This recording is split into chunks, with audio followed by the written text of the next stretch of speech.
Sinipatan na sila kabayan, no? Lilipat na ng bahay yan.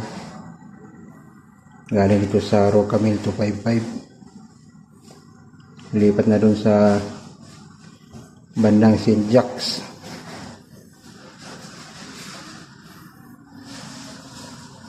So yung friends, nasa kabilang ano lang, yung yard ng trabaho.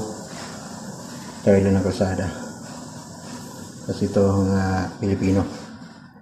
Sila Sani, si Amir, si Pidad, si Torres. Yan, si Torres. Yan, yung isa galing Qatar to. Yan, galing Qatar, si Amir. Yan, mga ito galing Pierre to. Yung nakaitim. Si Torres. Yan, galing Saudi yung dalawa. Yung naka 28 at saka si